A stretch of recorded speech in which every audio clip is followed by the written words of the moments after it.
బీటీజే British Telugu channel నుంచి వస్తున్నాం. మీతో ఒక 2 minutes మాట్లాడొచ్చా? తప్పకుండా. ఓకే, మీ పేరు? నా పేరు హాతిరామ్ సబావట్. మీరు రాసిన బుక్ పేరు ఏంటి, దాని యొక్క స్పెషాలిటీ ఏంటో తెలుసుకోవచ్చా?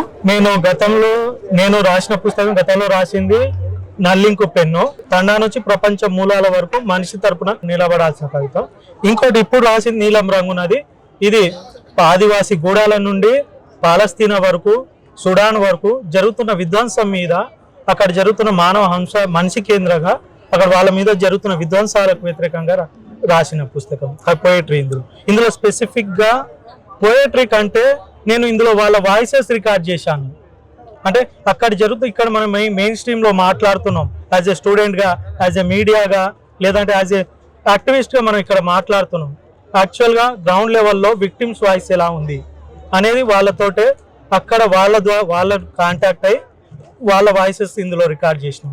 ఈ బుక్ రాయడానికి మీకున్న ఇన్స్పిరేషన్ ఏంటో తెలుసుకోవచ్చా? ఇన్స్పిరేషన్ అంటే దీనికి ఏం లేదు, అది ప్రేరణ అవసరం లేదు దీనికి ప్రేరణ కంటే బాధనే ఎక్కువ అంటా నేను. ఎందుకంటే ఎక్కడెక్కడో చనిపోతున్నా, మన కళ్ళ ముందే పసిపిల్లలు చనిపోతున్నారు. సరే, ప్రపంచం బయట వదిలేద్దాం, మన దగ్గరనే మనకు నాగరికత నేర్పిన ఆదివాసులు వాళ్ళు, మనకు ఆ నాగరికత నేర్పిన ఆదివాసులు, ఈ దేశం మూలవాసులు వాళ్ళ సొంత అవసరాల కోసం మొత్తం ఈ దేశాన్ని ఒకరిద్దరి చేతుల్లో పెట్టడానికి వాళ్ళను సమూహంగా నిర్మూలిస్తున్నారు, చంపేస్తున్నారు. పసిపిల్లలను చూస్తలేరు, పండు ముసలను చూస్తలేరు. ఇలాంటివన్నీ అంటే ఇది ఆపడానికంటే ఆ విధ్వంసం మీద మాట్లాడే వాళ్ళు తక్కువైనారు. ఏ యుద్ధం జరిగినా, ఏ విధ్వంసం జరిగినా దాని గురించి మాట్లాడే సామూహిక వాయిస్ వస్తే, ఒక గ్రూప్ ఆఫ్ వాయిస్ రావాలి. It have to be stop. మనం చూసినాం గతంలో అరావళి హిల్స్ గురించి, దేశం మొత్తం వాయిస్ వచ్చింది, ఒక లాంగ్ వాయిస్ వచ్చింది. ఆ లాంగ్ వాయిస్ రావడానికి కోసం, అందరికి చేరడానికి కోసం అసలు ఏం జరుగుతుంది, సరే కొంతమంది వక్రీకరించి చెప్పొచ్చు, లేదంటే కొంతమంది మార్చి చెప్పొచ్చు. అందుకే వాళ్ళు ఏం చెప్పగలుగుతారు, వాళ్ళు ఏం చెప్తున్నారు, వాళ్ళ బాధ ఏంది అనేది వాళ్ళ వాయిస్ తోటి ఇది చేపించిన, దీన్ని చదివిన వాళ్ళైనా దాని గురించి మాట్లాడతారని ఉద్దేశంతో రాసింది. సో అయితే మీరు రాసిన ఈ బుక్ చదవడం వల్ల అందరిలో ఒక నాలెడ్జ్ వస్తుంది, వాళ్ళు ఒక అక్నాలెడ్జ్మెంట్ చేసుకుంటారని మీరు అనుకుంటున్నారా? జ్ఞానం ఇవ్వడం పక్కన పెడితే కనీసం ఆలోచింపజేస్తుంది కదా, మనుషుల్ని ఆలోచింపజేస్తుంది. మనలాంటి మనుషులు ఎక్కడ చనిపోతున్నది, మనలాంటి జీవులు ఎక్కడ ఉన్నది, అది మన దేశమే కాకపోవచ్చు. మనం ప్రపంచం మొత్తం విడగొట్టబడింది దేశాల్లోకి వస్తే రాష్ట్రాల్లోకి వస్తే జిల్లాలుగా, మండలాలు, ఈవేందో ఇంట్లోకినా మనం విడగొట్టబడ్డాం. కానీ మనం మనుషులుగా ఒక్కటి, ఆ మనుషుల్ని చంపుతున్నప్పుడు సాటి మనిషిగా మాట్లాడాల్సిన అవసరం ఉంది. మీరు ఈ రైటింగ్ జర్నీ స్టార్ట్ చేయడానికి మీకున్న ఇన్స్పిరేషన్ ఎవరు?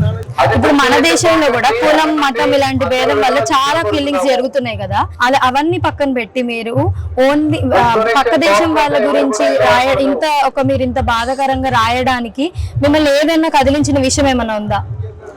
ఒక్కటి, ఇక్కడ హానర్ కిల్లింగ్ జరిగితేనో లేకపోతే ఇంకో విధ్వంసం ఏదైనా జరిగితేనో చాలా మంది వస్తున్నారు మాట్లాడడానికి. ఇక్కడ మన ఇండియా, మన ఇన్సైడ్ కంట్రీ మాట్లాడడానికి ముందుకు వస్తున్నారు చాలా మంది. కానీ అక్కడ జరుగుతున్న ఇవాళ సుడాన్లో విధ్వంసం జరుగుతుందని పాలస్తీనా ఇప్పుడు కొద్దిగా తెలిసింది. మన నేల కోసం ఏ మనిషి అయినా నేల మీద నిలబడి పోరాడాల్సింది, అది ఆకలి కోసమైనా లేకపోతే ఇంకో దేనికోసమైనా. కానీ అక్కడ వాళ్ళకి నేలనే లేదు, ఎన్నో ఏళ్ళుగా పోరాటం చేస్తున్నారు. దాని గురించి వాళ్ళు తప్పితే ఇంకెవరు మాట్లాడతలేరు కదా, వాళ్ళ తరపున ఎవరు లేదు కదా వాయిస్. ఏ వాయిస్ వచ్చినా అణచివేస్తున్నారు, ఏ వాయిస్ వచ్చినా స్ట్రైక్ వేస్తున్నారు. And there is no even though social media కానీ లేకపోతే ఇంకోటి ఏ మీడియాలో గినంగా ఆ వాయిసెస్ వస్తలేవు కదా.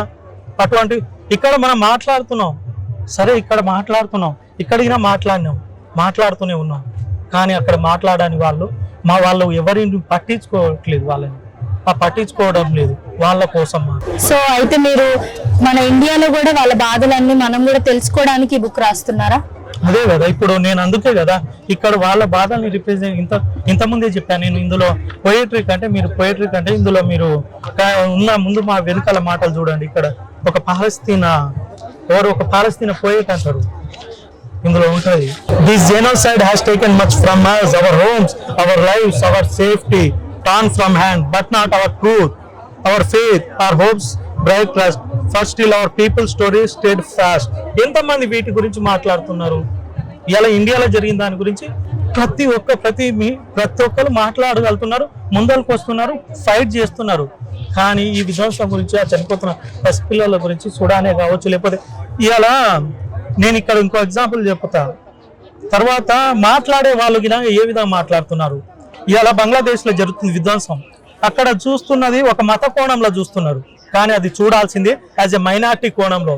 ఏ దేశంలో అయినా మైనార్టీ మీద జరుగుతున్న విధ్వంసం గురించి మాట్లాడాలి. అది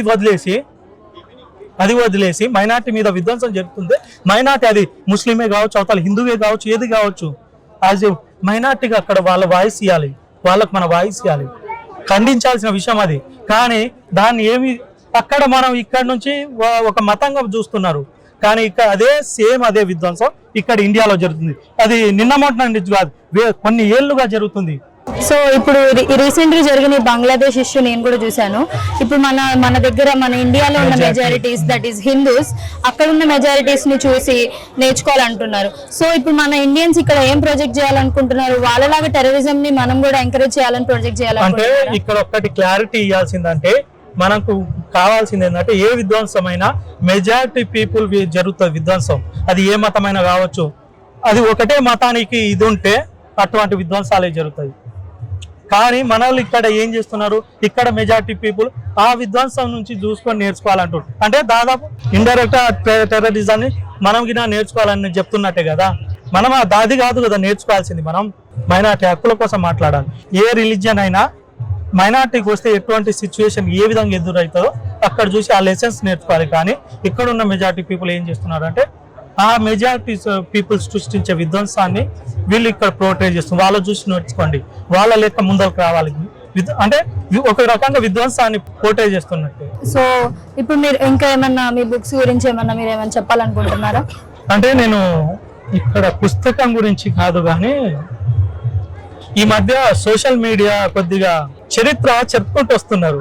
చరిత్ర సినిమాల్లోనో లేదంటే ఏ ఇన్స్టాగ్రామ్ రీల్ లోనో సోషల్ మీడియా ప్లాట్ఫామ్ లోనో వాట్సాప్ యూనివర్సిటీలో దొరకదు. అది కాదు హిస్టరీ అంటే, అసలు యాక్చువల్లీ రికార్డ్ చేయబడింది అసలు చరిత్ర ఏందని పుస్తకాలు చదవండి. అక్కడ ఇటువంటి వాయిస్ ఆఫ్ వాయిసెస్ ని రిప్రజెంట్ చేసే పుస్తకాలని చూడండి.